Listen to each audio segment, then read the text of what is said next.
घेतल्याशिवाय राहणार नाही. कामगार एकजुटीचा विजय, कामगार एकजुटीचा विजय असो.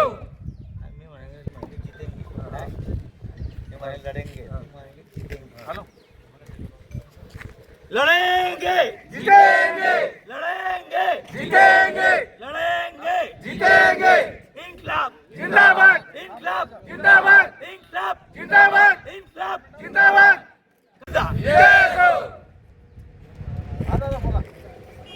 कंपनीमध्ये 2018 पासून काम करतोय.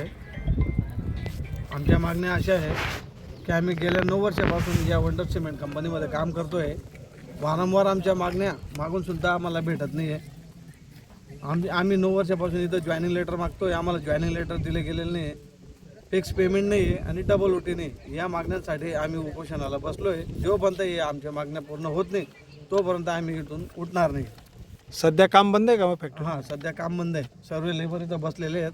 सर्वांची मागणी हीच आहे की 9 वर्ष काम करून सुद्धा जे जॉईनिंग लेटर भेटत नसेल किंवा फिक्स पेमेंट नाही आम्हाला अजूनपर्यंत, डबल ओटी नाही. तुम्ही कामगार आयुक्तांकडे तक्रार केली आहे का? आम्ही जिल्हा कामगार आयुक्तांकडे गेलो होतो. त्यांनी आम्हाला सांगितलं की ही कंपनीची केंद्र शासनाच्या अंतर्गत येते, आम्ही तुम्हाला मदत करू शकत नाही. आम्ही पाठपुरावा केलेला आहे. केंद्राचे जे ऑफिस आहेत, लेबर ऑफिस, एक नाशिकला आहे, एक मुंबईला आहे, त्या ठिकाणी आम्ही त्यांना दिलेलं आहे.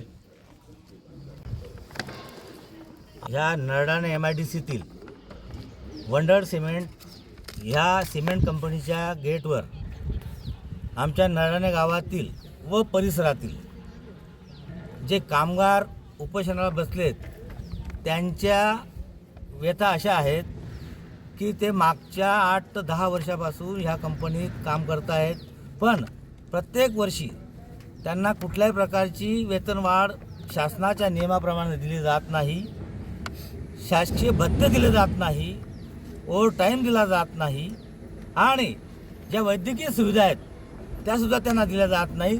त्यांना वेळोवेळी मागच्या 3 महिन्यापासून त्या संबंधित आमचे आनंदा पाटील असतील, सतीश बेहरे असतील, विनोद पाटील असतील, सुरेश सिसोदे असतील किंवा त्यांचे सर्व सहकारी असतील, हे मागच्या 4 ते 5 महिन्यापासून मला पण सांगितलं. मी स्वतः इंटकचा जिल्हाध्यक्ष असल्यामुळे आणि हे प्रश्न आमच्या तालुक्यातील किंवा आमच्या भागातील कामगारांचे असल्यामुळे आम्ही खासदार मॅडम यांना पण भेटलो आणि हे मागच्या 2-3 आठवड्यापासून जिल्हा कामगार अधिकारी असतील किंवा संबंधित लोकांना त्यांनी भेटायचा प्रयत्न केला. इथल्या प्रशासनालाही वंडर सिमेंटचे जे प्रशासक आहेत किंवा काही अधिकारी आहेत त्या अधिकाऱ्यांनाही त्यांनी निवेदन द्यायचा प्रयत्न केला. त्यांनी ते स्वीकारलं नाही आणि संबंधित कंपनीने त्यांना कुठल्याही प्रकारचा प्रतिसाद न दिल्यामुळे त्यांनी उपोषणाचं हत्यार उपसलं आहे.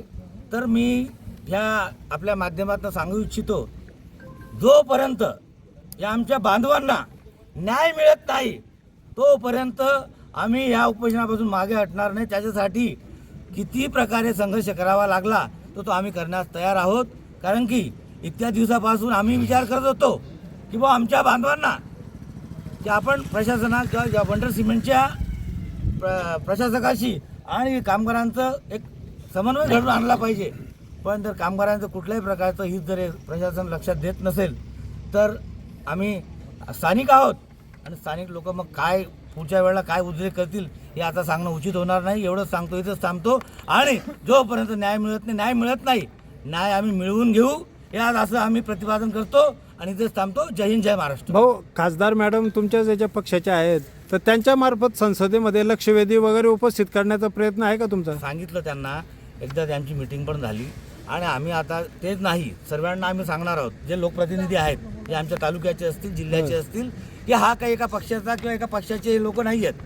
पण जर आपल्या भागातील कामगारांना, आमच्या बांधवांना जर अन्याय होत असेल आणि ही लोक इथे येऊन आमच्या भागात व्यवसाय उभा करून आमच्या लोकांच्या तोंडाला पानं पुसत असतील आणि मलिदा जरी खात असतील तर या इथली जनता त्यांना तोंड कशी पाडल्याशिवाय राहणार नाही.